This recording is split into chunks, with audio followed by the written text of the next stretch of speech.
पनवेल महानगरपालिकेच्या आगामी सार्वत्रिक निवडणुकीचे बिगुल वाजले असून प्रभाग क्रमांक 11 मध्ये महायुतीने आपली पूर्ण ताकद पणाला लावली आहे। आमदार प्रशांत ठाकूर यांचे खंदे समर्थक हॅप्पी सिंग, प्रदीप भगत आणि नीलम मयूर मोहिते हे भारतीय जनता पार्टी, शिवसेना, राष्ट्रवादी काँग्रेस आणि आरपीआय महायुतीचे अधिकृत उमेदवार म्हणून रिंगणात उतरले आहेत। या तिन्ही उमेदवारांच्या प्रचाराचा जोरदार शुभारंभ शनिवारी कामोठ येथे मोठ्या उत्साहात करण्यात आला। आमदार प्रशांत ठाकूर यांच्या मार्गदर्शनाखाली भाजपच्या माध्यमातून झालेल्या चौफेर विकास कामांमुळे मतदारांचा चांगला प्रतिसाद त्यांना मिळत आहे। गती विकासाची, शक्ती विश्वासाची ही भूमिका घेऊन महायुतीचे उमेदवार मतदारांसमोर जात असून पहिल्याच दिवशी त्यांना नागरिकांकडून सकारात्मक प्रतिसाद मिळताना दिसत आहे।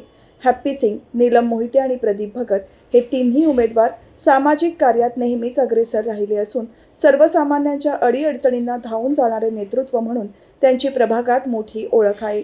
परिसरातील नागरी समस्या, पायाभूत सुविधांचे सक्षमीकरण, स्वच्छता, अखंडित पाणी पुरवठा आणि स्थानिक तरुणांच्या रोजगाराचे प्रश्न सोडवण्यासाठी या तिन्ही उमेदवारांनी सातत्याने पाठपुरावा केला आहे। महायुतीमधील सर्व घटक पक्षांच्या संघटित ताकदीमुळे आणि कार्यकर्त्यांच्या मोठ्या फौजेमुळे प्रभाग क्रमांक 11 मध्ये यंदा महायुतीचे पारडे जड दिसत आहे।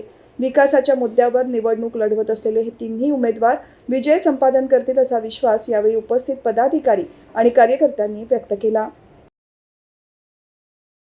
आजपासून भगवान शंकरांचे आशीर्वाद घेऊन आजपासून आम्ही प्रचाराचा नारळ फोडला आहे। भारतीय जनता पार्टी, आरपीआय, शिवसेना और राष्ट्रवादी युतीचे उमेदवार तिघ प्रदीप शेठ, भगत, नीलमताई मोहिते और मी स्वतः हॅप्पी सिंग आजपासून प्रचाराचा नारळ फोडला आहे। सगळे जनताना मग सगळे समाज सोबत घेऊन, असा कोण नाही समाजात, ते सगळे समाजाचे सोबत घेऊन आजपासून आम्ही प्रचार चालू केला। काय मुद्दे घेऊन आपण निवडणूक लढवता आहात? मुद्दे नगरसेवकचे जो मुद्दे आहे, मतलब समजा पाणी आहे, गटर आहे, विकास आहे, मतलब गार्डन आहे, ते 100% आम्ही जनतांना आश्वासन करतो आहे की 100% हे तुमचे जो मुद्दे असेल ते आम्ही पूर्ण करणार।